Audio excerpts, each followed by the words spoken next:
Nah, teman-teman, webinar malam hari ini saya akan buka dengan sebuah cerita ya.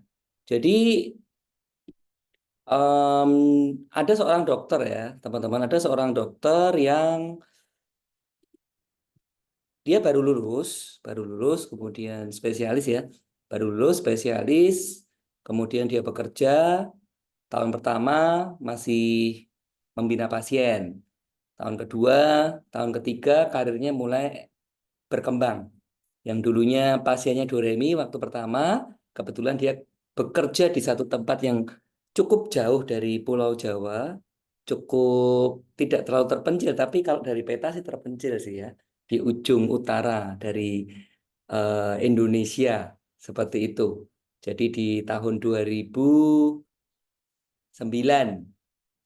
Nah, di tahun 2012 setelah dia 3 tahun menjadi dokter spesialis, yang dulunya tidak ada pasien, dia berdoa supaya pasiennya bertambah. Dulu punya banyak waktu tentu saja karena nggak ada pasien, tapi sedih karena nggak ada punya uang.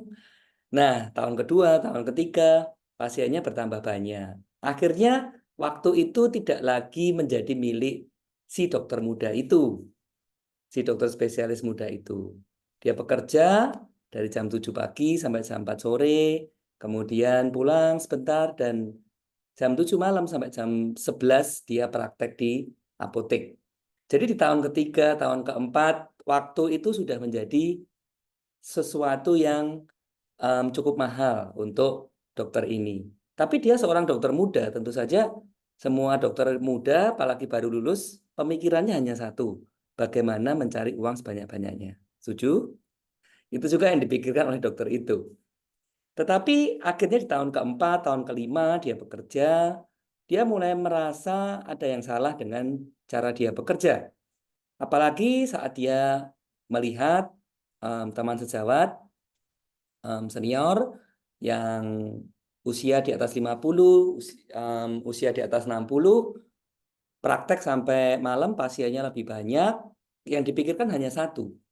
Apakah cara bekerja dia saat itu usia 33 tahun dengan usia 60 tahun itu bekerjanya masih dengan cara yang sama? Nah, dari jam 7 pagi, jam 4 sore, kemudian malam kerja, Sabtu juga praktek, karena waktu adalah uang ya. Kalau buat dokter itu waktu adalah uang. Bahkan Minggu juga praktek. Jadi setelah visit, dia juga kadang-kadang praktek. Nah, tahun 2012 dia mulai berpikir, apakah ada cara yang lain untuk kita lebih cerdas? Ya wajar kalau di awal pastinya semua kita adalah bekerja menukarkan fisik dan waktu. Tetapi yang dia pikirkan adalah apakah cara kerja itu masih akan terus diulang sampai tua. Nah, mulailah si dokter itu, si dokter muda yang baru lulus itu, yang sudah bekerja 3-4 tahun ya, dia mulai berkenalan dengan buku-buku finansial, buku-buku investasi. Dan tertarik pada saat itu di tahun 2012, di mana tentu saja pengetahuan keuangan tidaklah se-hype sekarang. Waktu itu sangat jarang orang belajar keuangan dan investasi. Nah, tapi dia ingin untuk mencapai namanya kebebasan finansial. Nah, salah satunya adalah bagaimana bisa membangun namanya passive income. Nah, dalam perjalanannya selanjutnya, dia mulai belajar tentang finansial, kemudian dia menjalankan bisnis, dan tidak terasa dari 2012 sampai 2020 dalam pencariannya menata finansialnya, dia akhirnya terjebak pada satu pemikiran yang ternyata eh, salah ya. Jadi berputar-putar seperti itu. Dia hanya berpikir bahwa bagaimana mencari uang sebanyak-banyaknya. Dan passive income itu dihasilkan dari bisnis. Nah, baru di tahun 2020, sesaat sebelum pandemi, si dokter ini menyadari bahwa betapa lama dia terjebak dalam satu pencarian finansial yang ternyata banyak melakukan kesalahan. Artinya bahwa sebenarnya yang dicari adalah bagaimana harusnya dokter itu membangun aset pasif income sejak awal. Jadi bukan hanya mencari uang sebanyak-banyaknya, tetapi uang itu tidak digunakan untuk berinvestasi secara benar, membangun sebuah aset passive income, atau bisa dibilang adalah dana pensiun.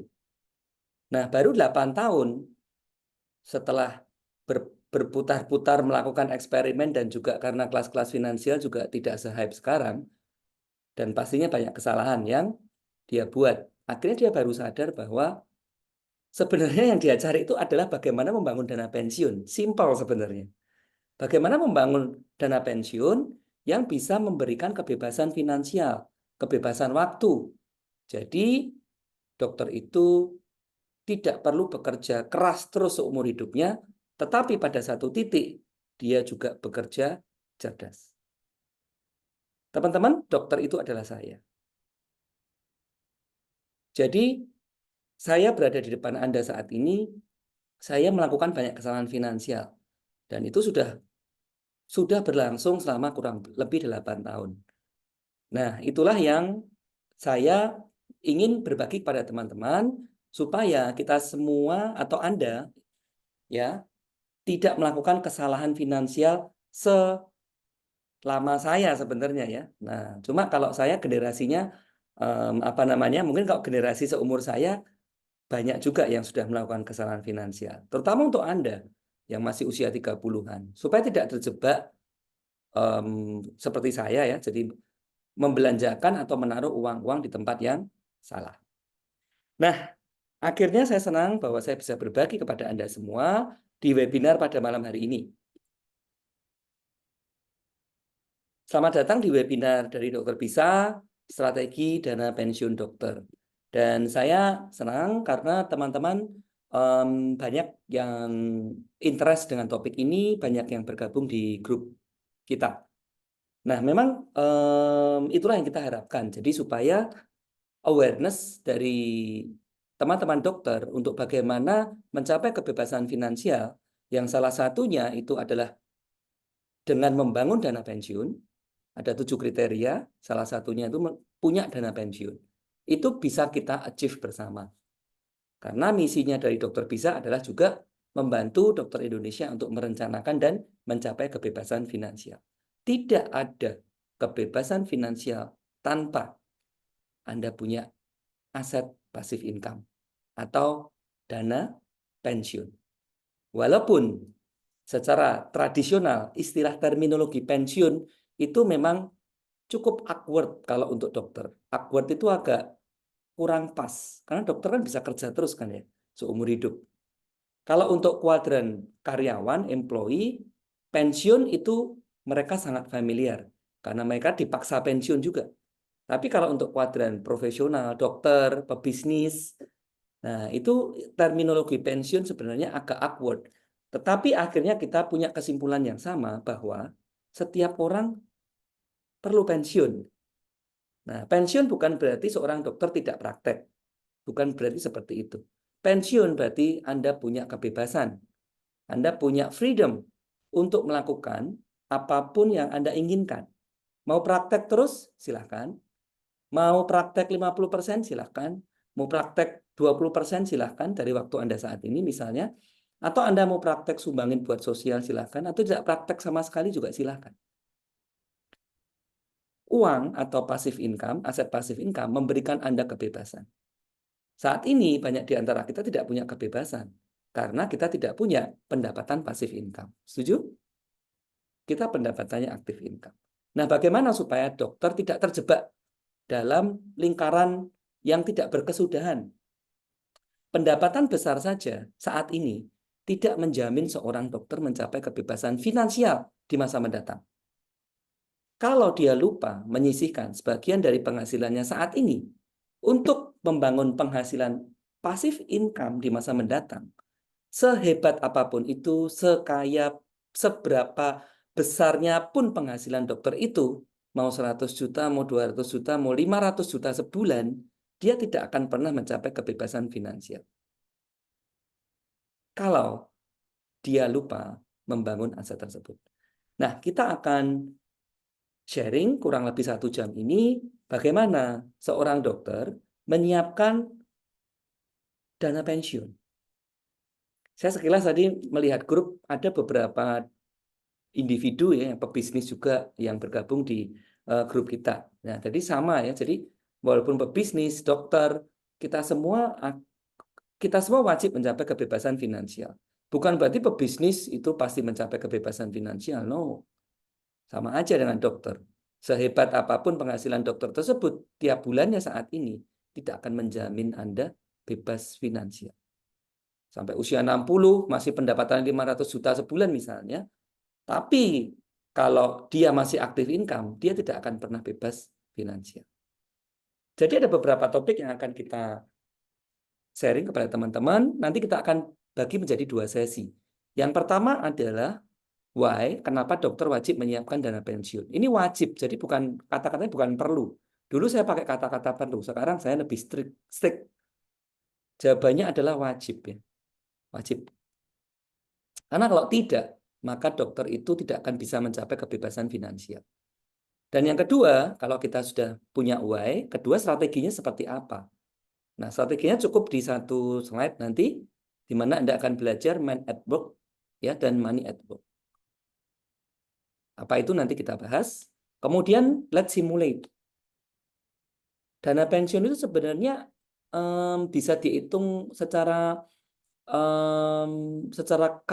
calculation atau tidak gitu ya. Nah, atau kita sembarang aja menyiapkan dana pensiun, penghasilan kita setiap bulan, pokoknya kita investasi berapa, seperti itu. Atau kita bisa mensimulasikannya. How much is enough? Banyak di antara kita tidak aware tentang urgentnya dana pensiun karena tidak tahu how much is enough. Jadi ya nggak tahu angkanya yang Anda butuhkan untuk Anda tuh bisa mencapai kebebasan finansial dengan gaya hidup tertentu. Kalau Anda tahu, Anda akan kaget dengan angkanya. Di usia tertentu, misalnya 55 atau 60, Anda harus punya sekian miliar misalnya. Dan itu pasti miliar. Dan bisa puluh miliar ya, double digit miliar. Kalau Anda tidak punya aset itu, maka Anda sebagai dokter pasti ya harus bekerja dengan cara yang sama dengan Anda saat ini. Kalau Anda tidak punya aset tersebut. Jadi nanti kita akan simulasi ya, how much is enough, dan kemudian no or whether. Artinya ditunda itu ada efeknya atau tidak. Ya, ditunda itu ada efeknya atau tidak. Dan berikutnya adalah 2 metode menghitung investasi antara income based atau goal based. Nanti Anda akan saya sharing tentang 2 metode ini dan juga 2 metode pengelolaan dana investasinya. Oh ya, aku sudah mau investasi buat dana pensiun. Anda punya 2 alternatif, mau mengelola sendiri atau mau pakai profesional, manajer investasi. Nah, inilah sesi pertama. Kemudian nanti kita tutup dengan Q&A. Dan setelah Q&A 10-15 menit, saya akan memberikan sesi yang kedua. Yaitu ada satu panduan lengkap membangun aset dana pensiun. Nah, teman-teman sejawat, itulah yang akan kita bicarakan di webinar malam hari ini. Yang pertama, kita akan membahas why. 3 alasan dokter wajib menyiapkan dana pensiun. Yang pertama, dokter itu kerjanya keras. Kayak saya tadi, 2009 lulus dari PPDS. Kemudian ya pertama sih nggak keras karena nggak ada pasien. Tetapi setelah 6 bulan, 1 tahun, nah baru kita merasakan ya kuadran kita itu untuk para klinisi ya, karena dokter juga ada yang mengajar juga staff ya seperti Dokter Heni misalnya. Tapi kalau untuk klinisi, nah itu kita ini bekerjanya waktu adalah uang.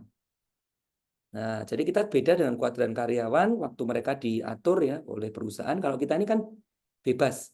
Bahkan mau praktek 24 jam juga bisa ya, dokter praktek itu.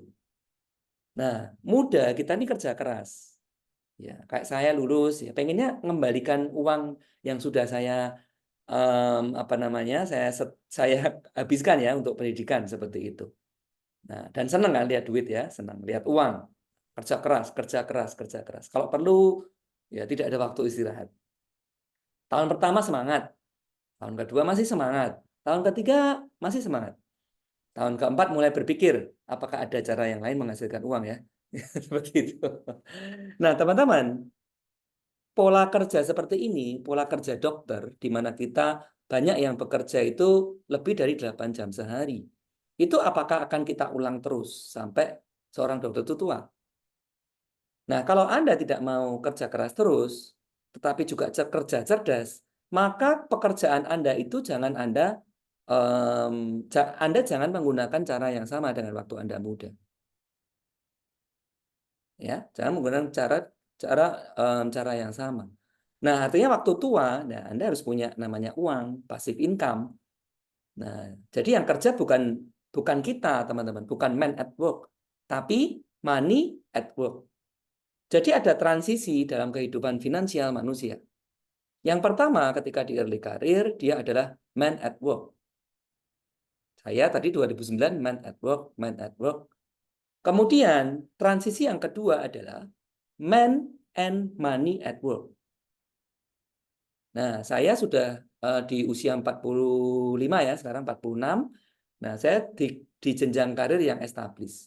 Jadi saya sudah berbeda cara saya bekerja dengan 10 tahun yang lalu. Saya sudah ada passive income, walaupun saya tidak menikmati passive income itu, karena passive income itu sekarang saya gulung lagi untuk saya membangun aset passive income untuk pensiun. Jadi saya tidak nikmati sekarang. Tapi itu adalah fase transisi, namanya yang kedua itu man and money at work. Tetapi banyak dokter juga yang gagal melewati fase yang kedua. Man at work, fase kedua tetap man at work juga. Bukan karena dokter itu kurang gaji. Bukan karena dokter itu kurang pendapatan, teman-teman. Dokter itu rata-rata pendapatannya cukup, bahkan banyak, lebih daripada cukup.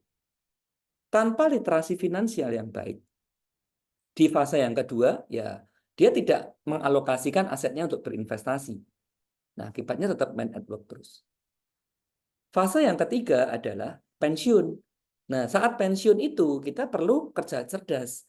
Jangan man at work, kalau perlu jangan man and money, tapi money at work. Money yang bekerja untuk kita.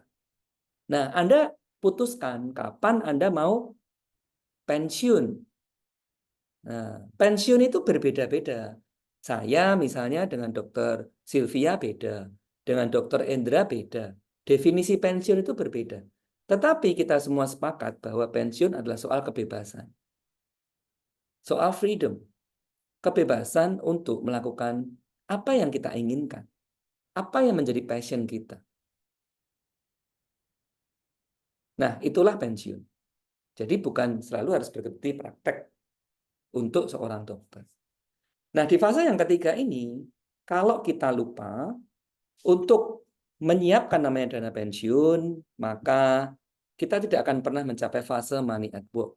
Dan Anda mengalami kegagalan untuk transisi dalam kehidupan finansial Anda. Dan ini bisa menyebabkan banyak dampak dalam kehidupan Anda. Salah satunya yang kedua ini. Nah, akibat yang kedua ya, efek yang kedua. Waktu. Kenapa dokter wajib menyiapkan dana pensiun? Money at work. Karena hanya passive income yang bisa membeli waktu. Kalau sekarang ini, dulu saya waktu produktif ya, dan juga sekarang juga masih, karena saya masih transisi di fase yang kedua, ya waktu adalah uang. Betul ya teman-teman, buat dokter tuh waktu adalah uang. Sayang, nggak praktek sayang. Ya kan, buat profesional tuh waktu adalah uang. Tetapi kalau di usia tua kita juga masih memegang ini ya, memegang cara kerja ini, waktu adalah uang, maka Anda tidak akan pernah punya waktu dalam hidup Anda. Sementara di masa-masa di atas 50, 60, waktu itu lebih berharga daripada uang. Sementara hanya uang yang bisa membeli waktu. Uang yang mana? Bukan uang aktif income kita praktek setiap pagi, setiap hari. Tetapi uang dari pendapatan pasif. Nah, kalau pendapatan pasif ini tidak turun dari langit. Misalnya usia 55, tiba-tiba dokter Meta dapat dari langit, nah ini ya, dikasih pasif income, 20 miliar silahkan dipakai. Kan tidak bisa seperti itu. Siapa yang harus membangun aset itu? Ya kita. Dari awal kita menyisihkan sebagian penghasilan kita. Jadi sekali lagi, dokter itu bukan kurang pendapatan. Dokter pendapatannya cukup. Tetapi tanpa literasi finansial yang baik, dia tidak menyisihkan sebagian pendapatannya saat ini untuk pendapatannya di masa mendatang. Dan dia tidak menyadari itu saat ini. Kita tidak menyadari. Sama seperti judul lagu yang kemarin saya sharing di video yang saya sebar di grup, mungkin juga teman-teman melihat juga ya. Lagunya dari, lupa ya, saya siapa kemarin ya. Ya, bangun pagi, pulang sore, ya, kerja, cari uang, kita merasa seakan akan hidup baik-baik saja. Seperti itu ya. Nah, itu relate dengan dana pensiun. Kita merasa tidak ada problem dengan hidup kita saat ini. Anda akan merasakan problem itu saat kalau kita lupa ya, kita akan menyadari problem itu di usia 50 ke atas. 55, 60. Di mana waktu itu bisa jadi sudah terlambat. Dan akhirnya kita menyesali berapa banyak uang yang sudah kita buang. Beli barang yang salah, investasi di tempat yang salah, investasi untuk tujuan yang salah, dan kita lupa berinvestasi untuk masa depan kita. Akhirnya dokter terjebak dengan cara kerja yang sama. Untung masih bisa kerja ya. Nah, seperti itu. Ya, bisa sih praktek terus, cuman itu akan mempengaruhi kualitas kehidupan seorang dokter. Jadi, kalau Anda mau membeli waktu, berarti Anda wajib menyiapkan dana pensiun. Yang ketiga adalah resiko active income. Resikonya active income itu apa? Sakit. Dan saya sudah mengalami, saya usia 40 tahun, 5 tahun yang lalu, masih active income. Saya memang mengurangi untuk porsi saya sebagai dokter, saya membangun bisnis, tapi bisnis itu juga demanding untuk active income, yang activity ya, jadi yang luar biasa juga. Akhirnya saya terkena AMI ya, umur 40 tahun, tahun 2018. Untung masih bisa pulih. Tetapi pada saat sakit, pada saat harus berobat, pemulihan, saya tidak bisa beraktivitas. Untung sebagian sudah pasif income. Tetapi untuk sebagian besar dokter, ketika dokter itu sakit, dan pendapatannya masih aktif, apalagi di usia tua, nah itu adalah sebuah bencana. Karena dokter kalau masih aktif income saja di usia tua, tidak punya pasif income, stop sudah penghasilannya dia.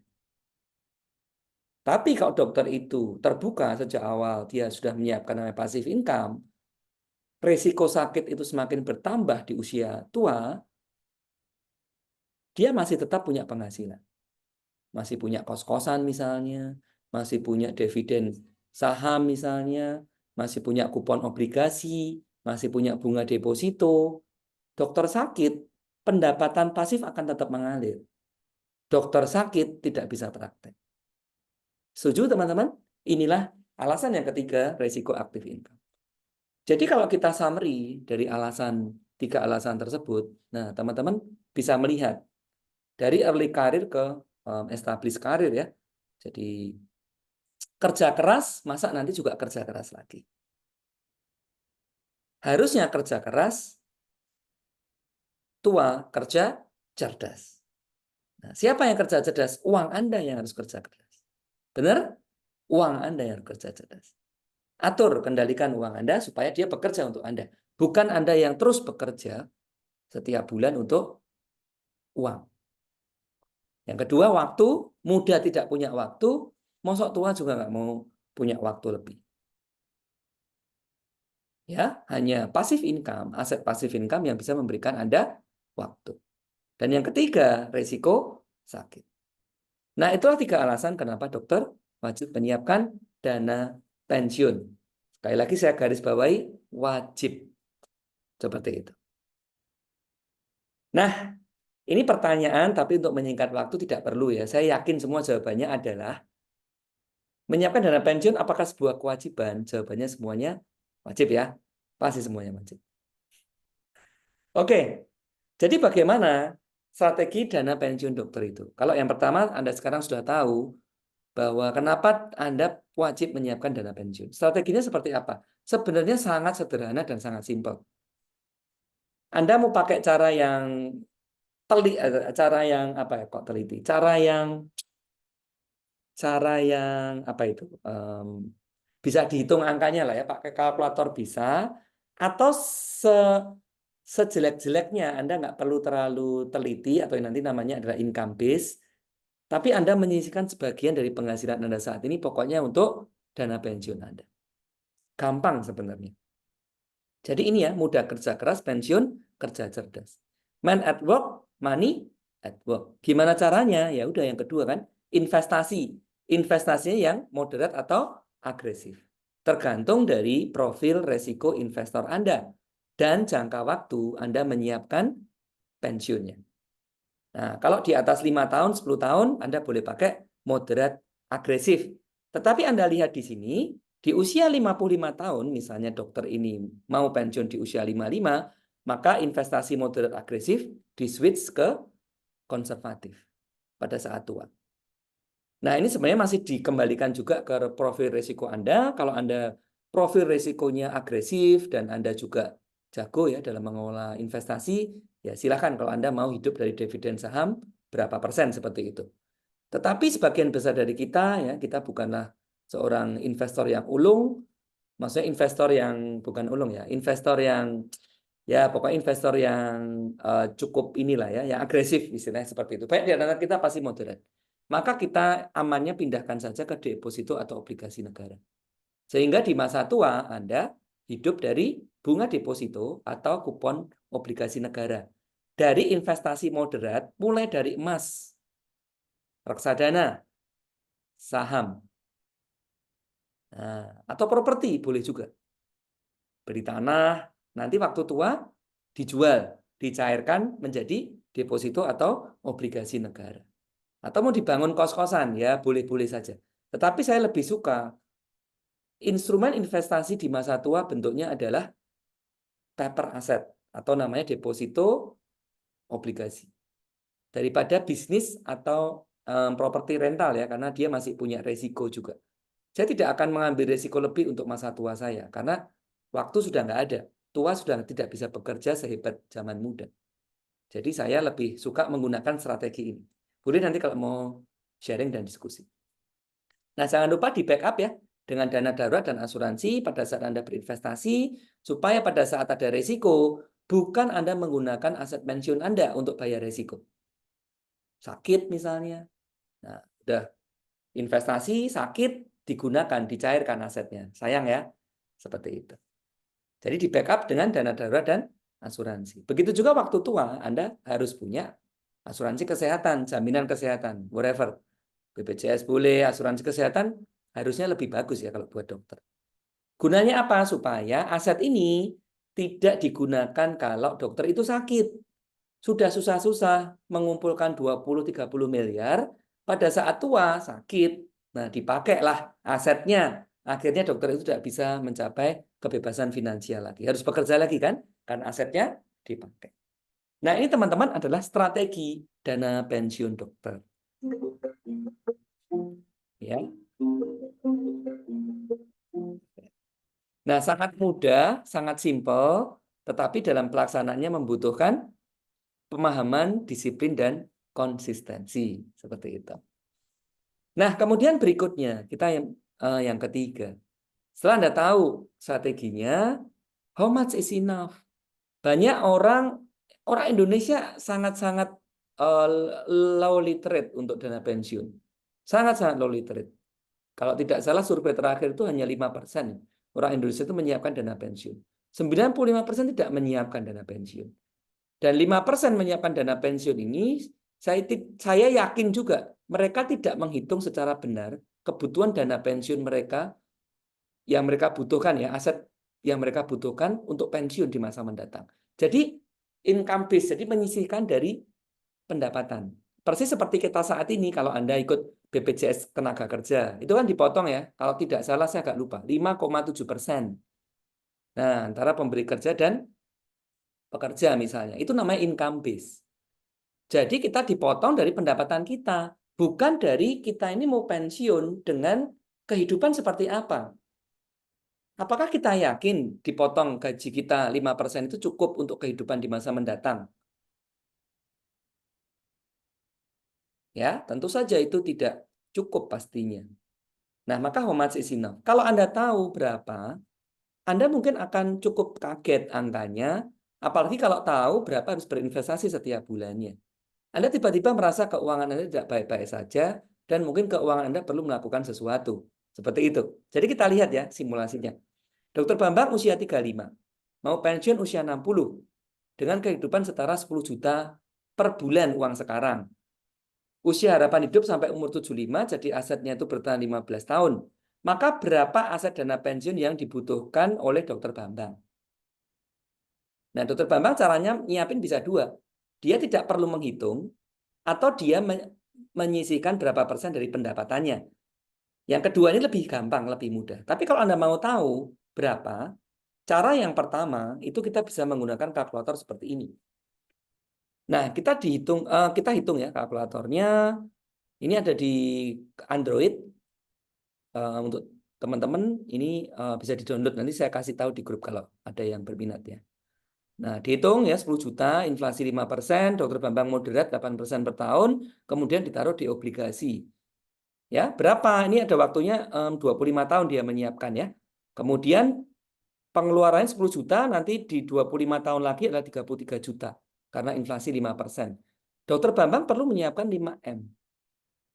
5,7 M ya, 5,7 M. Dan harus berinvestasi 5,9 juta per bulan di investasi yang bisa menghasilkan 8% per tahun. Nah, untuk dokter usia 35 tahun, angka 5,9 juta ini ya cukup besar. Kalau saya dulu umur 35 tahun, alhamdulillah sepertinya bisa ya, kalau ini ya. Nah, tapi ini juga dengan catatan, ini pensiun dengan 10 juta per bulan. Bagaimana kalau Dr. Bambang pengennya 15 juta misalnya, lebih besar lagi. Tentu juga ini akan angkanya lebih besar lagi. Jadi, how much is enough? Itu perlu kita hitung. Ya, dan ini ternyata keluar angkanya 5,7 miliar. Seperti itu ya. Ini saya kasih angka yang rendah-rendah aja. Kalau Dr. Bambangnya mau pensiunnya 20 juta per bulan, nah tentu saja angkanya akan 2 kali lipat. Nah, seperti itu teman-teman, ini adalah namanya how much is enough. Dan mungkin hanya 0, sekian dari yang 5% menyiapkan dana pensiun, mereka menghitung how much is enough. Seperti itu ya. Tapi ini adalah memberikan gambaran pada Anda, aset itu tidak murah begitu. Kalau Dr. Bambang tidak menyisihkan 5,9 juta per bulan, di usia 60 tidak ada nih terbentuk uang 5,7 miliar, apa yang dilakukan Dr. Bambang? Dia tidak bisa pensiun dengan nyaman. Sebagai dokter dia harus bekerja terus, mengulang dengan cara yang sama. Tidak punya waktu dan resiko sakit. Mudah-mudahan memberikan Anda gambaran. Yang kedua adalah no or later. Penundaan itu harganya seberapa besar? Misalnya Dr. Bambang itu menunda nanti umur 40 aja deh. Ya, masih banyak kebutuhan.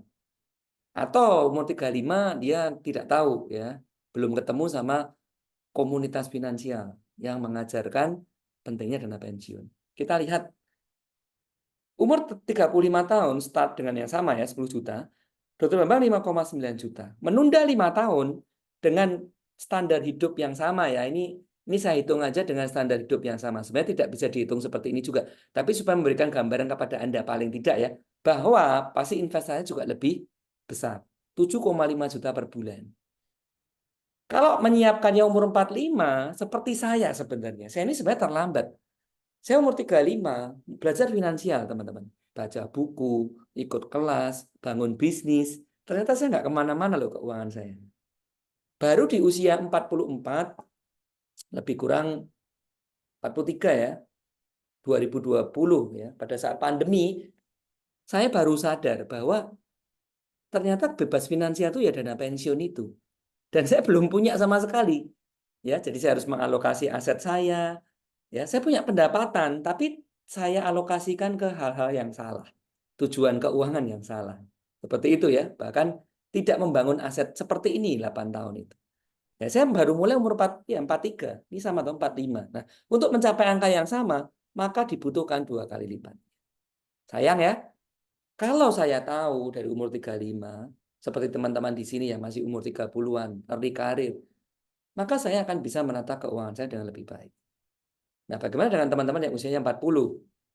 Ya, yang di sini ya. Nah, tapi Anda pendapatannya biasanya sudah lebih besar daripada yang usia 30. Jadi it's okay, tetap kita tata. Yang usia 50 tidak apa, kita juga bisa melakukan alokasi aset. Prinsipnya tidak ada yang terlambat. Seperti itu. Nah, teman-teman, itulah how much is enough dan now or later ya. Nah, jadi siapkanlah sedini mungkin. Nah, siapkanlah sedini mungkin. Kalau perlu pakai yang namanya income base dulu. Karena ada dua metode menyiapkan dana pensiun dokter. Yang pertama adalah income base, paling mudah. Dan Anda gampang-gampang bodoh-bodoh pakai ini aja. Apa itu? Menghitung besar investasi bulanan. Itu bukan dari hitung pakai kalkulator tadi, Kak Dr. Bambang ya. Nah, jadi dia ketemu angka 5,9 juta, itu karena dia menghitung dengan kalkulator. Ya, menghitung dengan kalkulator. Kalau tidak, misalnya pendapatannya Dr. Bambang itu 10 juta per bulan, atau 20 lah, umur 35 ya, 20 juta. Ya udah, sisihkan 10%, gitu aja. 2 juta, Anda investasi. Mau emas boleh, mau reksadana boleh, mau saham boleh. Pendapatan bulan depan naik 25, Anda sisihkan 2,5 juta. 10%-nya, minimal 10%-nya. Itu namanya income base. Rutin. Sisihkan ke instrumen investasi, bodoh-bodoh jangan Anda ambil sampai Anda pensiun. Tentu saja pertama Anda harus mendesain your life ya. Nah, Anda harus mendesain your life. Anda mau pensiun umur berapa? Apa yang Anda akan lakukan seperti itu ya pada saat pensiun supaya Anda juga punya timeline yang jelas. Tanpa Anda punya timeline yang jelas, maka Anda juga tidak punya awareness ya untuk menyisihkan dan juga ya tidak punya motivasi kan. Nah, seperti itu. Itu income base. Jadi cocok untuk early career ya, teman-teman, di bawah usia 40. Yang kedua adalah need base atau goal base. Nah, ini sebenarnya lebih bagus. Ini Dr. Bambang menghitung tadi ya, kebutuhan investasi dengan kalkulator finansial. Memang ini membutuhkan pendampingan dari financial advisor. Ya, dari manajer atau dari manajer profesional ya. Nah, seperti itu. Ini namanya need base. Tapi ini yang paling baik, yang paling bagus. Karena dia menghitung investasi bulanan Anda itu dari kebutuhan pensiun Anda di masa mendatang. Seperti itu ya, ini lebih bagus. Cuma kalau dihitung umur 30-an dengan need base, mereka karena pendapatannya masih belum besar, mereka tidak bisa start dengan need base. Misalnya Dr. Bambang ya, umur 35, pendapatan misalnya baru 10 juta misalnya, atau 15 juta. Disuruh nabung 5 juta, 30% dari pendapatannya dia, itu istrinya bisa marah-marah kan, protes ya teman-teman. Terlalu besar Pak, ngapain kita 30% untuk pensiun ya. Nah, belum terbuka mindsetnya juga misalnya istrinya. Nah, jadi kalau untuk early career, menghitung dengan kalkulator kadang-kadang tidak bisa dilakukan langsung. Tidak apa-apa Anda pakai income base dulu, teman-teman yang di bawah 40, ya. Menghitung dulu tetap penting, tetap harus dihitung dulu. Nah, mungkin nanti bisa ikut kelas ya, atau nanti ikut yang terakhir saya akan menjelaskan pada Anda. Ada satu panduan ya buat Anda. Nah, tetap Anda harus hitung dulu. Tapi kalau tidak bisa need base, maka Anda pakai income base dulu. Enggak apa-apa, 2 juta dulu ya. Dr. Bambang masih utang kan, harusnya 5,9 ya. Enggak apa-apa, 2 juta. Dihitung lagi tahun depan. Dihitung lagi tahun depan. Ya, sampai usia 40, ingat bahwa dia masih utang untuk dana pensiunnya. Usia 40 dihitung lagi, oh ternyata bisa ya sekarang ya. Dengan penyesuaian misalnya, bisa catch up, maka bisa beralih ke need base. Kurang lebih seperti itu ya teman-teman. Kalau Anda bingung, tidak usah bingung. Bodoh-bodoh aja pakai income base, oke? Bodoh-bodoh aja. Lebih baik Anda punya sesuatu, something di masa pensiun Anda nanti, daripada Anda tidak punya sama sekali. Jadi bodoh-bodoh, siapkan, jangan nikmati. Sekarang, itu untuk kehidupan Anda di masa mendatang. Gitu ya, pakai income base. Nah, ini metodenya. Kemudian yang kedua, kalau Anda sudah menentukan ya mau income base, persentase dari bulanan atau mau goal base, maka Anda perlu memilih Anda mau kelola sendiri atau Anda mau pakai manajer investasi. Baik itu reksadana maupun DPLK namanya, dana pensiun lembaga keuangan. Reksadana tidak secara spesifik mengurusi dana pensiun kita. Kalau Anda mau spesifik, maka Anda pakai DPLK. Mengelola sendiri keuntungannya adalah, nah untuk mereka yang literasi investasinya baik ya, nah potensi untung ya lebih besar karena kita tidak harus menggaji manajer investasi. tidak harus menggaji manajer profesional para DPLK. Kalau Anda pakai DPLK, ya pakai lembaga dana pensiun, maka tentu mereka tidak gratis kan? Anda harus menggaji mereka, mungkin 2%, mungkin 3% dari investasi Anda ya, atau dari keuntungan misalnya. Dan itu lumayan pastinya. Maka ini harganya sebuah kecerdasan finansial. Kalau Anda tidak mau belajar, maka Anda harus membayar. Kalau Anda mau belajar, maka Anda bisa hemat. 2-3% per tahun itu besar sekali, teman-teman. Kalau misalnya dana kelolaan Anda, misalnya nabung ya, Dr. Bambang tadi 5 juta kali 12, 60 juta. Untuk membayar manajer investasi 3% itu sudah lebih kurang berapa? 2 juta ya setahun ya. 2 juta setahun.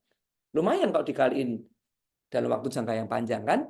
Nah, itulah pilihan Anda. Jadi mau kelola sendiri boleh, atau Anda mau pakai dana pensiun lembaga keuangan.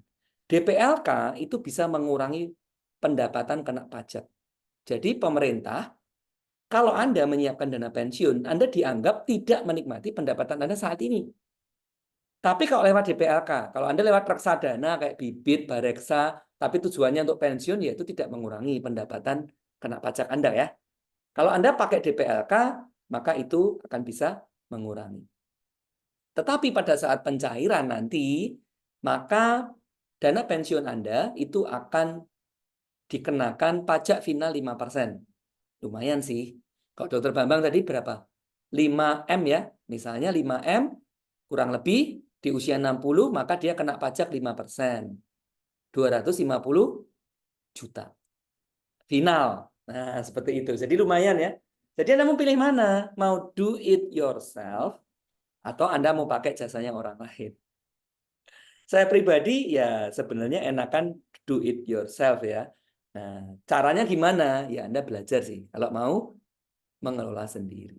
Tetapi kalau mau pakai DPLK juga boleh. Jadi silahkan sesuai dengan preference Anda.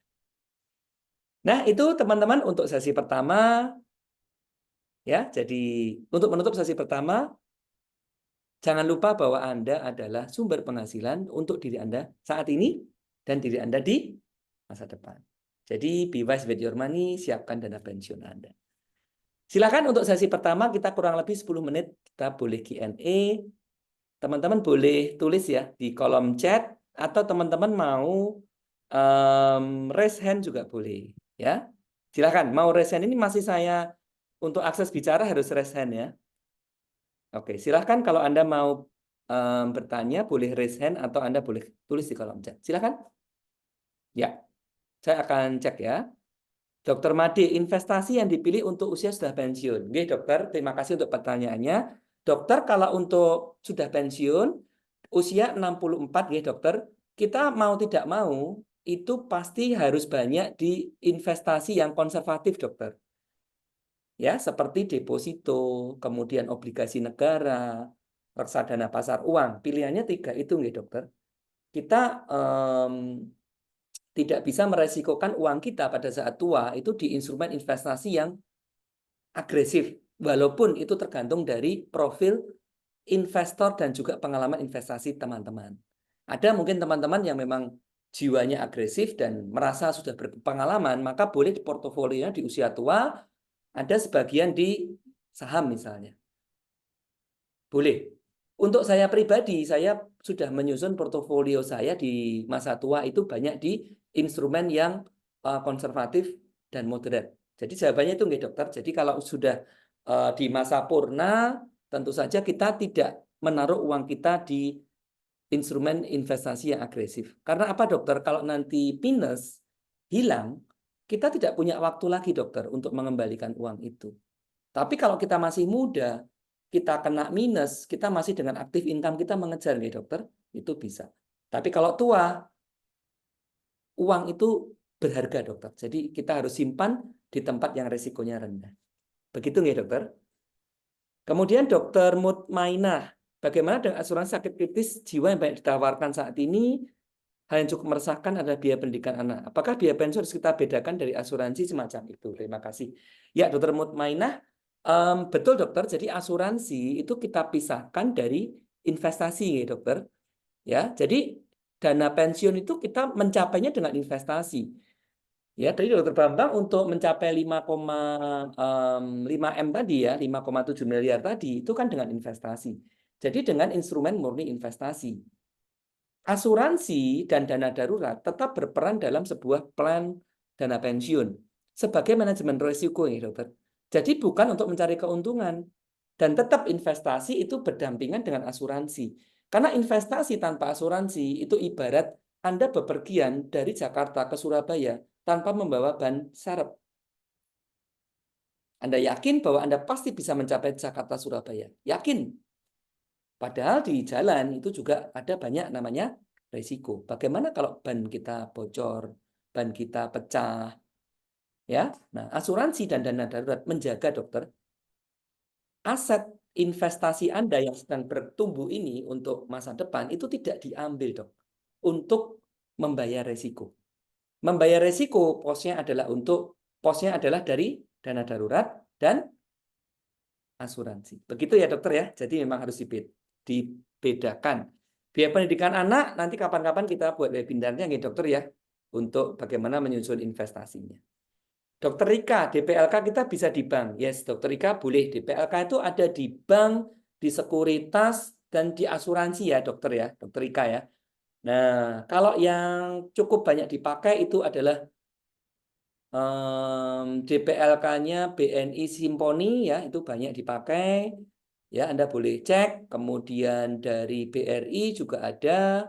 Kemudian ya ada beberapa lembaga asuransi ya, itu juga mereka punya juga DPLK. Dokter Ika bisa cek. Kalau dulu saya di Rumah Sakit Pertamina, dulu kita ke BNI Simponi ya, Dokter ya. Nah, itu ya. Tiap bulan saya dipotong 500.000, Dok.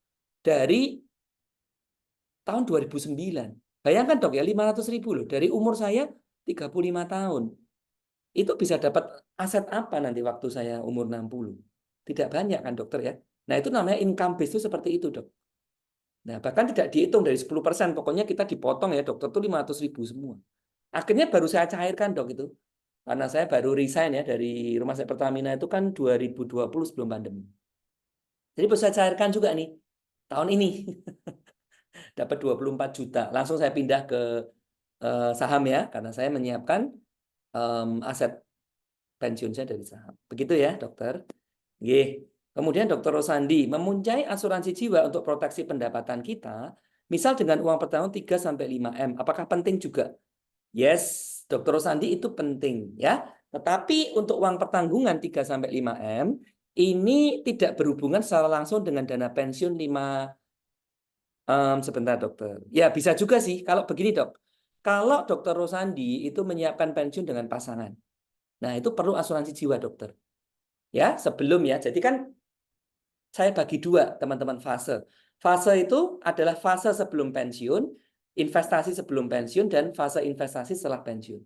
Fase investasi sebelum pensiun itu perlu diproteksi. Memang benar dengan asuransi kesehatan nomor 1. Kalau sakit kan kita nggak harus ambil investasi kita ya. Nah, misalnya dari saham saya, misalnya gitu ya, atau dari reksadana. Nah, jadi saya pakai asuransi. Kemudian asuransi sakit kritis boleh. Kalau untuk misalnya kita nggak bisa kerja dan tetap dana pensiun itu tetap bisa kita tabung setiap bulan. Asuransi jiwa penting untuk apa? Kalau Dokter Rosandi misalnya punya plan pensiun dengan pasangan, maka pasangan ya yang bekerja apa namanya itu perlu diproteksi dengan asuransi jiwa. In case ada sesuatu terjadi, meninggal tutup usia ya.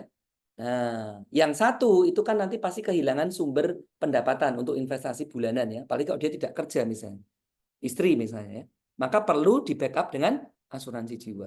Untuk klien, kalau dia memang membutuhkan ya teman-teman untuk asuransi jiwa ini untuk klien kita biasanya kita hitungkan dari lamsamnya ya. Nah, lamsam itu tadi ada ya, Dokter Bambang, itu kalau mau investasi sekali taruh kalau nggak salah tadi saya agak lupa berapa tadi.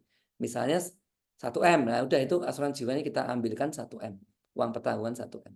Mau 5 M juga boleh. Berarti dia preminya pasti lebih besar ya, Dokter Rosandi ya. Seperti itu. Nah, prinsipnya asuransi jiwa dibutuhkan kalau Anda punya plan pensiun dengan pasangan. Seperti itu. Dokter Rika, kalau usia 52 tahun dan ingin pensiun usia 60 masih aman nggak ya dokter nyicil saham blue chip? Nah, atau lamsam di obligasi. Ini tergantung dari profil risiko dokter Rika ya. Nah, dokter profil risikonya apa? Apakah moderat atau agresif?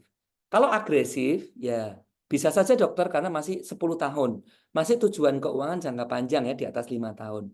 Jadi boleh kalau mau nyicil saham blue chip. Tapi dokter perlu awas ya, lebih awas lagi karena sudah di atas usia 50 dan 10 tahun ya, saya kira perlu berhati-hati, artinya sangat sensitif terhadap pasar, dokter. Ya, beda dengan usia 35, kalau dokter Bambang tadi beli saham, ya dia dalam tanda petik ya, dokter itu merem-merem aja enggak apa-apa. Ada krisis pokoknya masuk terus gitu ya. Tapi kalau udah di atas 50, dokter perlu sensitif dengan market. Seperti itu. Lamsam ya boleh saja dokter, apalagi kalau bisa dihitung dengan kalkulator, dokter akan dapat angka lamsamnya berapa. Seperti itu kan? Nah, ya boleh. Langsung dilamsam ya. Seperti itu. Oh, rendah ini dokter. Kalau rendah ya jangan di saham ya. Itu tidak cocok dengan profil risiko dokter. Begitu dokter. Dokter Ijal. Dokter Dandung sendiri mendefinisikan investasi berisiko moderat dan konservatif. Itu apa saja? Dokter Ijal, secara finance ya, konservatif, investasi dibagi menjadi 3. Konservatif, moderat, dan agresif. Konservatif adalah deposito, reksadana pasar uang, dan obligasi negara. Nah, itu konservatif. Moderat adalah emas, kemudian obligasi swasta, reksadana obligasi, reksadana campuran ya, mungkin masih bisa dianggap sebagai moderat atau agresif. Kemudian investasi agresif adalah saham, reksadana indeks, ya, reksadana campuran boleh kita masukkan juga ke agresif. Itu ya. Terakhir untuk menutup sesi 1. Bagaimana pendapat dokter ya dokter Ray dengan saham BBRI saat ini? Bisakah kita masukkan setengah portofolio investasi ke situ dan biarkan saja bertumbuh? Ya dokter, kalau dokter tergantung tujuannya untuk apa. Ya, kalau seperti dokter Bambang masih 35 tahun ya boleh dia nyicil saham BBRI. Dokter Roy dan teman-teman, Anda jangan berinvestasi tanpa tujuan. Itu sangat berbahaya. Itu spekulasi, dokter. Ya, investasi tanpa tujuan, maka Anda meresikokan diri untuk rugi. Anda harus punya tujuan dulu. Misalnya kalau dokter Bambang 35 tahun ya untuk mencapai 5M, dia harus 5 juta setiap bulan, dia nyicil saham BRI boleh, dokter. Ya, nyicil saham BRI mungkin didiversifikasi dengan saham bank lain atau dengan saham sektor lain. Nah, itu boleh. Dan bisa dollar cost averaging. Ya, biarkan saja bertumbuh. Tidak perlu melihat murah atau tidak ya, dokter ya. Kalau dia melakukan namanya dollar cost averaging. Seperti itu. Jadi, Dokter Ray ini perlu dijelaskan lebih lanjut ya. Ini tujuannya buat apa? Apakah ada tujuan keuangan tertentu atau Anda memang hanya menumbuhkan aset saja? Saran saya untuk 3P yaitu pendidikan, pensiun, dan perumahan. Kalau belum punya rumah, Anda harus punya investasi yang mengarah ke 3P dulu. Baru kalau 3P sudah ada, Anda berinvestasi untuk tujuan keuangan yang lain atau menumbuhkan aset. Nah, kalau menumbuhkan aset, Anda boleh menggunakan instrumen investasi yang lebih spekulatif. Seperti itu, Dr. Roy. Nah, teman-teman yang bertanya boleh ya, boleh bertanya, sampaikan saja di kolom chat. Tidak apa-apa, sambil saya akan memberikan sharing untuk sesi yang kedua. Nah, saya share screen lagi ya. Nah, teman-teman di sesi pertama Anda mempunyai gambaran yang cukup lumayan ya, bahwa bagaimana kenapa dokter perlu menyiapkan dana pensiun, kemudian strateginya dan beberapa cara ya untuk mengelola investasinya. Nah, ini dari kita dari Dokter Bisa, teman-teman, kita mulai di bulan Mei ini kita melakukan alternatif ya untuk teman-teman tuh bisa belajar. Nah, sebelumnya kita mengadakan kelas-kelas itu secara webinar, secara online, cukup banyak ya, kita dari 2021. Nah, mulai tahun ini kita memang sudah menggagas untuk kita membuat namanya e-course. Nah, untuk e-course ini teman-teman juga, untuk teman-teman dokter sudah mulai tidak asing, karena kita sekarang sudah pakai namanya pelataran sehat ya, untuk medik ya, untuk pendidikan klinis kita. Nah, kita juga dokter bisa kita buat e-course juga. Dan e-course yang kita launching ya untuk yang pertama ini adalah tentang dana pensiun. Jadi di e-course ini kurang lebih itu 17 video ya teman-teman, durasinya 180 menit. Ini adalah kurikulumnya. Jadi ada kenapa dokter wajib menyiapkan dana pensiun, ada siklus keuangan profesi dokter, strategi pensiun dokter, 5 syarat investasi, psikologi investasi, yang pastinya lebih lengkap daripada yang saya jelaskan sebelumnya di sesi ini ya, karena kita juga cuma 1 jam. Nah, ini adalah course-nya ya teman-teman ya. Nah, course-nya ini seperti ini. Mungkin Deva bisa tolong share link e-course-nya di grup, Deva. Ya, jadi supaya teman-teman dokter bisa melihat langsung.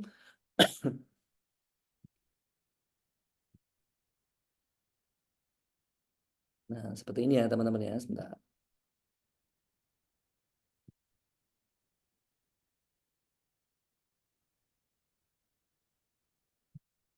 Nah, ini adalah course-nya dari kita yang sudah kita siapkan buat teman-teman ya. Ada namanya Master Course. Untuk mencapai kebebasan finansial ya. Jadi, bagaimana strateginya? Nah, ini ada 17 video. Mulai dari pengantar, kenapa dokter wajib menyiapkan dana pensiun, persiapan Anda sebelum berinvestasi, kemudian metode-metode menyiapkan dana pensiun, sampai praktek juga. Bagaimana Anda menghitung kebutuhan dana pensiun Anda dengan kalkulator finansial. Ya, kemudian bagaimana menyiapkan dan DPLK kalau Anda yang mau pakai DPLK, cara monitor evaluasi ya, portofolio itu penting banget. Nah, ada videonya juga. Kemudian instrumen investasi masa prapensiun dan pasca pensiun. Ditambah dengan manajemen risiko dan money manajemennya bagaimana. Dan kemudian ada kuis dan e-sertifikat. Gitu ya. Nah, biar seru ya teman-teman ya. Nah, ini tidak ada SKP-nya ya, belum ada sih di Pelataran Sehat. Tapi kita ada hadiahnya. Nah, kalau Anda menyelesaikan ya, nanti untuk Anda yang ikut course ini, Anda dapat e-sertifikat, kemudian Anda juga mendapatkan free ya untuk coaching ya, untuk coaching bersama saya nanti selama 1 jam. Jadi kalau Anda masih ada yang mau Anda tanyakan, maka Anda bisa mendapatkan free 1 jam, termasuk bagaimana menghitung dana pensiun Anda, nanti mengawasi instrumen investasi Anda, caranya bagaimana, Anda akan mendapatkannya. Nah, contohnya gimana videonya? Nah, seperti ini ya, teman-teman ya. Nah, bagaimana cara dokter mempersiapkan masa pensiun tanpa kecemasan finansial?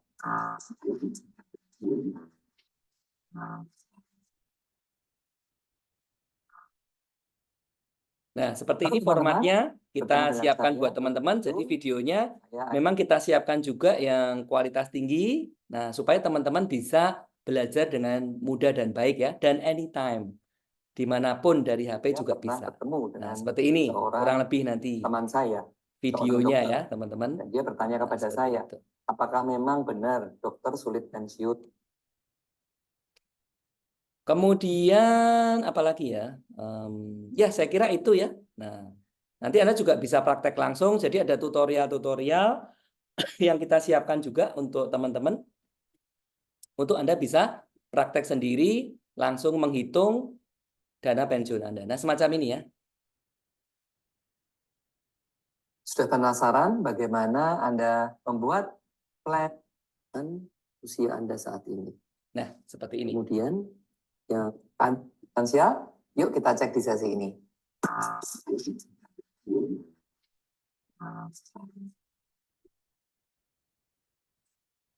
Halo teman-teman, di sesi ini kita akan praktek membuat plan investasi Anda. Ya, oke teman-teman, itu informasi yang ingin kita sampaikan kepada teman-teman. Nah, harga course ini teman-teman adalah 399 dan khusus untuk 3 hari ke depan kita akan memberikan harga khusus ya 299.000. Nah, nanti teman-teman yang mau belajar untuk bagaimana menyiapkan dana pensiun, teman-teman boleh klik link yang kita sudah bagikan. Nah, seperti itu untuk kita membawa teman-teman, mengajak teman-teman ya, yang mungkin tidak cukup untuk belajar di 1 jam ini dan mau belajar langsung, merencanakan dan langsung praktek ya, Anda bisa mengikuti course ini. Nah, ini juga course-nya akan kita update teman-teman. Kalau ada perkembangan terbaru, ilmu terbaru, kemudian mungkin saya kelupaan kemarin ya materinya ada tambahan, kita juga ada free update dan itu lifetime. Kita akan informasikan kepada peserta dan peserta bisa langsung mengikuti videonya. Nah, seperti itu ya. Anda boleh nanti untuk cek dulu untuk e-course yang kita siapkan ya untuk dana pensiun ini untuk Anda. Seperti itu. Ini nggak usah ya. Ya, jadi memang untuk kedepannya mulai bulan Mei ini kita para trainer dokter bisa ya itu menyiapkan cara belajar yang lain buat Anda. Jadi kita menyiapkan e-course untuk dokter bisa asuransi juga, untuk Trilogy of Money ya, ini untuk financial planning secara keseluruhan, kemudian dokter Kakebo, Teach Me Money ya, untuk teens kita juga baru siapkan e-course-nya.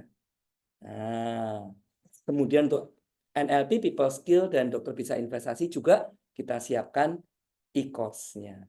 Nah, kita berharap dengan metode belajar yang baru ini memperkaya experience Anda belajar. Supaya lebih menyenangkan, kalau sebelumnya kelas ya, kelas itu tetap akan kita adakan, e-course juga tetap kita jalankan juga. Jadi Anda lebih fleksibel, Anda mau pengen yang mana? Mau e-course atau mau yang kelas. Dan kalau Anda sudah beli e-course, maka untuk ikut yang kelas, Anda mendapatkan diskon 50%. Dan sebaliknya, nanti baru kita baru kita koordinasi. Kurang lebih seperti itu. Nah, itu teman-teman informasi yang kita sampaikan kepada teman-teman untuk e-course dari dana pensiun. Ya, saya kembali ke chat ya. Anda mau tanya apa? Ya, kita ada waktu kurang lebih 10 menit. Silahkan kalau ada yang mau bertanya, Anda boleh raise hand atau Anda boleh ketik di kolom chat. Oke, saya teruskan. Dokter Rian. Dokter Rian Sari, apakah DPLK bisa mengurangi pajak PPh? Betul dokter, yang saya sampaikan, kalau dokter punya DPLK, dokter itu akan mengurangi pendapatan kena pajak ya dokter. Bisa mengurangi. Tapi pada saat nanti dicairkan, kita akan kena 5%. Unless ya, kalau Anda langsung, kalau tidak salah, kalau belum berubah peraturan, langsung di-switch ke anuitas namanya dokter. Ya, di anuitas produknya itu dipunyai oleh sama ya perusahaan asuransi atau beberapa perusahaan asuransi. Saya pikir kalau anuitas itu ya bisa memberikan pendapatan tiap bulan, sepertinya sih tidak kena pajak. Tapi saya harus make sure ya kalau ini ya seperti itu. Dokter Sisi, kapan kita pindahkan dana dari investasi yang moderat high risk ke investasi yang lebih konservatif? Nah, kapan dokter? Ya fase yang kedua dokter Sisi. Jadi ada dua fase ya untuk menyiapkan dana pensiun. Fase pertama itu adalah sebelum pensiun. Sebelum tujuan pensiun dokter Sisi. Nah, dokter Sisi yang mendesain dulu plan pensiunnya dokter. Jadi desain your life dokter. Dokter mau pensiun umur berapa? Apakah mau umur usia tradisional, which is itu di atas 50, 50, 55, 60 itu adalah usia tradisional. Atau Anda mau FIRE ya. FIRE itu berarti pensiun dini. Di bawah 50 tahun. Nah, boleh juga. Tidak sedikit dokter di Amerika, di US ya, yang mereka termotivasi untuk pensiun dini loh. Usia 40, ya usia 45, bahkan usia 30-an. Dan mereka benar-benar merancang investasi mereka, ya. Mereka juga hidup sesederhana mungkin ya. Ya, minimal living untuk mereka bisa saving rate-nya itu di atas 50%. Dan bisa pensiun di usia 40 sampai 50 tahun. Yaitu namanya FIRE ya, Financial Independence Retire Early. Maka kembali ke pertanyaan dokter Sisi, kapan? Ya, kapannya adalah di usia pensiun yang sudah Anda decide dokter Sisi. Kalau saya usia 60, berarti usia 60 saya akan switch ke konservatif. Begitu ya, dokter Sisi. Dokter Retno, jika untuk persiapan pensiun selain di deposito kita tetap investasi saham, satu atau dua lot bagaimana? Dan untuk meminimalkan resiko, ya tujuan untuk capital gain. Ya silakan dokter. Kalau semua tergantung dari profil resiko dokter Retno. Ya, kalau dokter Retno memang profil resikonya agresif, kemudian pengalaman di saham itu sudah panjang, ya, Anda ibarat mengendarai kuda, ya, kudanya sudah tidak liar lagi, dokter. Ya, ya boleh. Sebagian dari dana portofolio pensiun Anda saat Anda pensiun, Anda masih taruh di investasi yang agresif ya, misalnya saham. Ya tidak apa-apa. Ya tidak apa-apa. Semua itu yang penting dimonitor ya dokter ya. Setiap tahun pertumbuhannya seperti apa. Karena kalau nanti aset kita itu misalnya kena minus banyak karena di saham, itu kan akan mempengaruhi juga ya dokter. Karena aset itu kan harus kita jaga. Misalnya dokter Bambang tadi, usia 60 sampai umur 75. Aset itu 5,7 miliar tidak boleh habis di tengah jalan, dokter. Kalau habis, maka kan dokter Bambang ini tidak bisa freedom lagi. Harus kerja lagi kan. Misalnya umur 65 habis, dok. Misalnya dia taruh di saham, tiba-tiba crash misalnya loh ya. Misalnya dia sebagian besar taruh di saham. Nah, ini akan merugikan dia juga. Betul ya? Jadi perlu wise, ya, perlu perencanaan. Di saham boleh, ya sesuaikan ya dokter ya. Dan Anda sendiri yang tahu resiko-resiko itu. Seperti itu, Dokter Retno.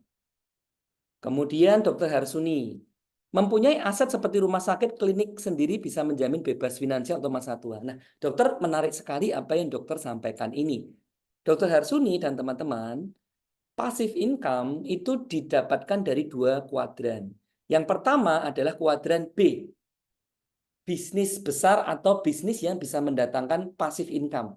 Bukan bisnis kecil, teman-teman, tapi bisnis besar yang sudah running ya. Benar yang disampaikan oleh Dr. Harsuni, rumah sakit kalau Anda ownernya rumah sakit. Kalau Anda komisarisnya rumah sakit. Klinik sendiri boleh kalau Anda komisarisnya klinik Anda. Itu adalah passive income dan Anda sudah bangun itu sejak muda, betul ya? Membangun bisnis dan saat tua Anda menjadi komisaris. Anda mendapatkan dividen kan setiap tahun.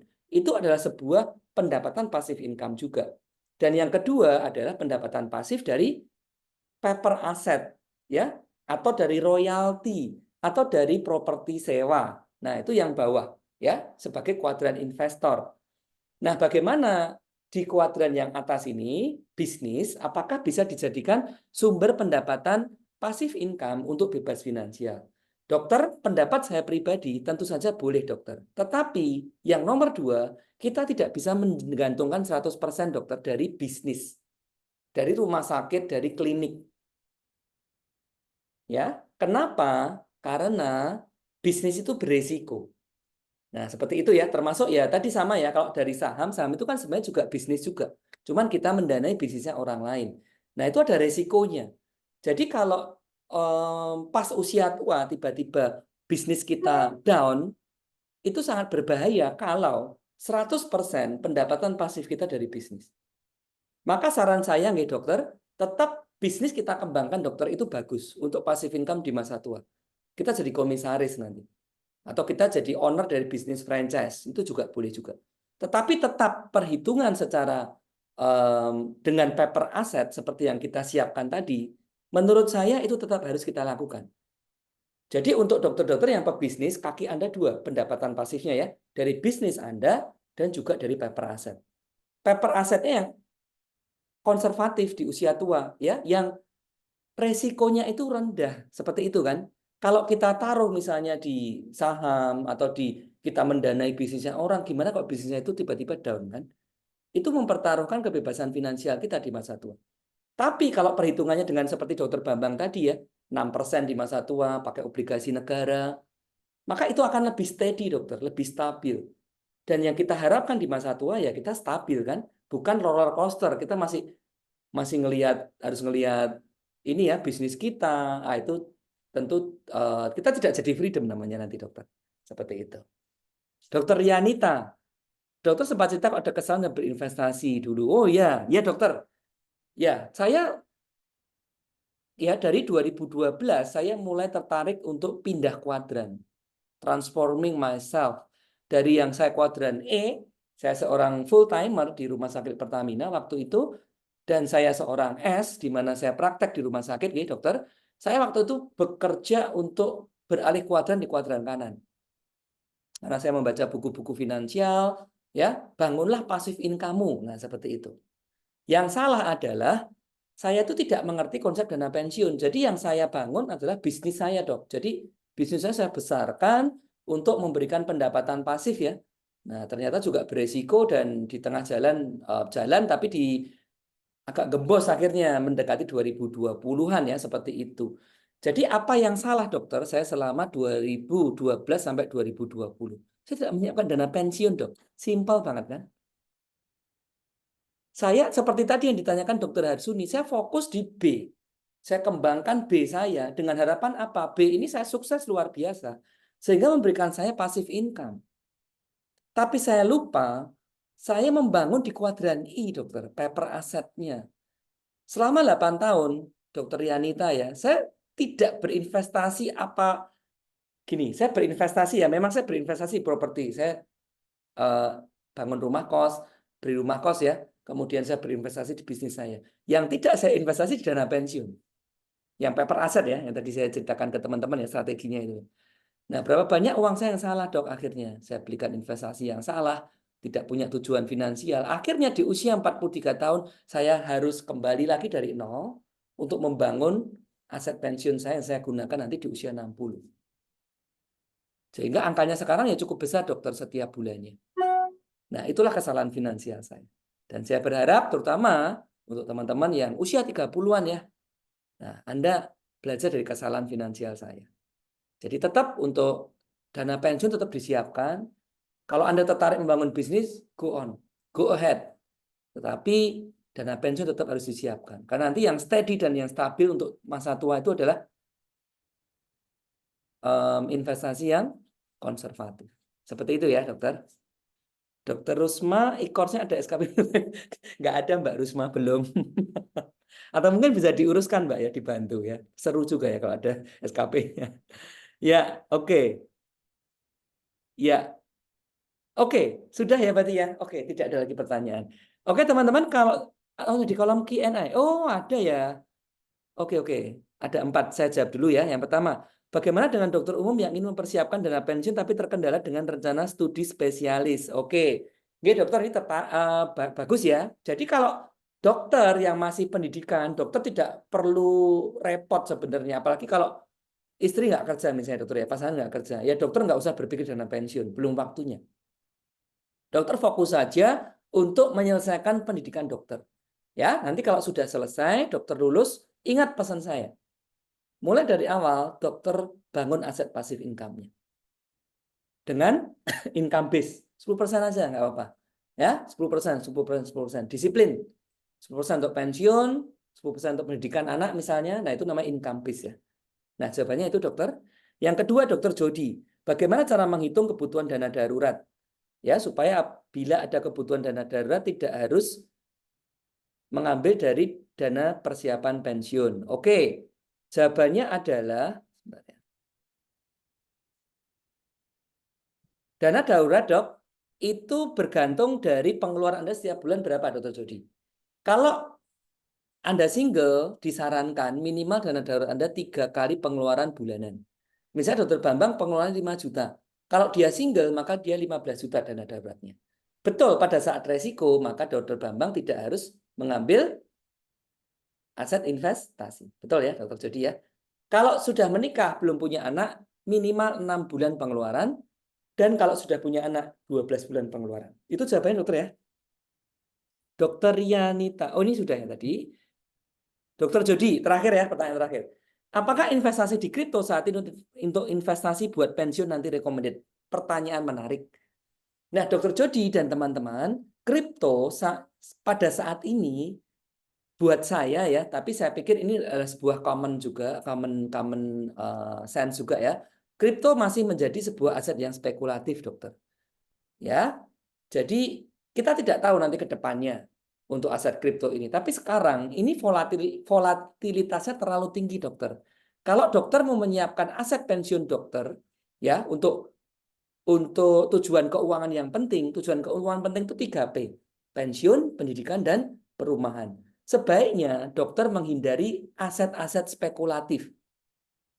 Gunakan aset-aset yang lebih firm ya dokter ya. Lebih firm itu ya rekomendasi saya adalah emas boleh, reksadana boleh, saham boleh, kemudian properti ya masih boleh ya. Saya sebagian menyiapkan dana pensiun saya dalam bentuk properti. Baik itu rumah kos maupun tanah. Ya, saya beli tanah nanti dicairkan misalnya di usia 60, itu salah satu strategi saya. Ya, saya pikir itu oke. Tapi kalau kripto itu volatilitasnya masih terlalu tinggi ya, dokter. Jadi untuk tujuan yang penting misalnya pendidikan dan pensiun, saran saya dokter menghindari menggunakan aset kripto, menghindari menggunakan peer-to-peer lending yang resiko bisnisnya masih terlalu tinggi. Menghindari mendanai bisnisnya orang ya, misalnya ada orang datang, ini bisnisku bagus loh, kamu dana ini loh. Oh, ini nanti buat pensiun lah ya, misalnya tanam ke dia 100 juta, nah itu juga jangan. Jadi lebih baik menaruh ke investasi ya yang lebih steady ya. Nah, termasuk obligasi juga boleh, tapi kalau Anda mau investasi dana pensiun ke obligasi yang memberikan kupon setiap bulan, jangan lupa kuponnya Anda jangan belanjakan. Tapi harus Anda gulung ulang di akhir masa jatuh tempo, di akhir tenor, Anda akan dapat pokok dan kuponnya dan kemudian Anda investasi lagi untuk nanti tetap Anda ambil di masa pensiun Anda. Seperti itu ya.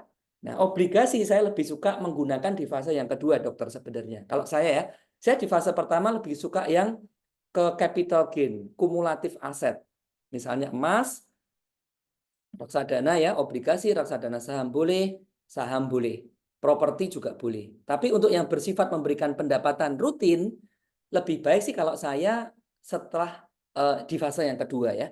Nah, saat pensiun kita punya kupon, dapat bunga deposito itu oke ya. Nah, seperti itu. Tapi boleh atau tidak ya tetap boleh kok. Asal kuponnya jangan Anda belanjakan ya. Anda gulung di akhir, tetap boleh juga. Seperti itu. Ya, terakhir ya Dokter Cipto, bagaimana mengatur dana pensiun buat dokter PNS? Menarik juga ya dokter. Kalau PNS itu kan sudah disiapkan ya dokter ya untuk pensiunnya. Tetapi sekali lagi, jangan gantungkan pensiun kita kepada pemerintah atau kepada institusi dokter. Pemerintah dan institusi, mereka memotong pensiun kita tuh income based dok, bukan goal based. Jadi memang saya motivasi ya semua dokter sebenarnya menghitung secara goal based sih sebenarnya ya pakai kalkulator. Anda nggak apa-apa sih free kalau mau di grup ya misalnya atau mau DM ya boleh-boleh aja ya nanti saya bantu hitungkan ya. Atau Anda ikut e-course Anda akan boleh nanti dapat coaching dari saya. Bagaimana menghitung secara goal based. Nah dari pemerintah negara ya itu kan dihitung ya dokter ya. Kalau PNS itu kalau nggak salah sekarang aturannya saya nggak lupa ya dokter. Berapa ya sekarang ya? Hitungannya dari gaji pokok ya dokter ya. Saya agak lupa. Tapi tetap saja itu tidak dari gaji terakhir kan ya dokter ya. Nah PNS itu kan yang besar kan gaji kemudian ada insentif. Saya bukan PNS sih, tolong dikoreksi. Gaji kemudian apa namanya remunerasi dan lain sebagainya ya. Ketika pensiun itu kalau tidak salah 70% apa ya dari gaji pokok ya. Dikorek ya, correct me if I'm wrong. Ya, nah seperti itu. Jadi tidak dari gaya hidup kita, dokter. Artinya apa? Tetap dokter kita harus menyiapkan sendiri dana pensiun kita. Kalau kita menggantungkan dari negara, bisa jadi dok nanti gaya hidup kita langsung drop. Benar? Nah, seperti itu. Ya, dokter Harsuni, apakah paper aset menjamin masa pensiunan? Bisa dokter, kalau dokter punya strategi investasi. Jadi paper aset itu kan macam-macam dari konservatif ya, deposito, kemudian obligasi. Obligasi ada dua, obligasi negara, ada obligasi swasta ya, yang moderat. Nah, kemudian ada reksadana juga, ada saham. Nah, itu semua namanya paper aset. Nah, itu bisa. Kalau masa pensiun ya dokter pakai yang namanya konservatif. Nah, itu akan lebih steady dan lebih firm seperti itu. Oke, saya pikir sudah selesai semua ya untuk pertanyaan-pertanyaannya. Ya, teman-teman, kalau sudah selesai berarti untuk webinar kita cukupkan sampai sekian ya. Kita cukupkan ya. Saya berharap untuk teman-teman semuanya Anda mempunyai awareness pada malam hari ini betapa pentingnya kita punya dana pensiun. Whatever teman-teman, Anda mau siapin ya. Kalau nggak bisa pakai goal base ya, Anda harus menghubungi financial planner ya. Walaupun Anda punya komunitas, Anda karena dokter bisa juga Anda bisa manfaatkan ya. Seperti itu. Whatever, kalau Anda nggak bisa pakai goal base, Anda pakai income base saja. Sisihkan mau berapapun pendapatan Anda setiap bulan. Masih tetap kita punya aset ya tertentu di masa tua itu masih akan lebih bagus. Dan Anda lebih bagus lagi kalau Anda menghitung sebenarnya. Maka kehidupan pensiun Anda atau kehidupan Anda sebagai dokter di masa mendatang itu akan lebih nyaman. Itu saja dari saya. Semoga bermanfaat dan sampai bertemu di kelas Dokter Bisa selanjutnya. Terima kasih.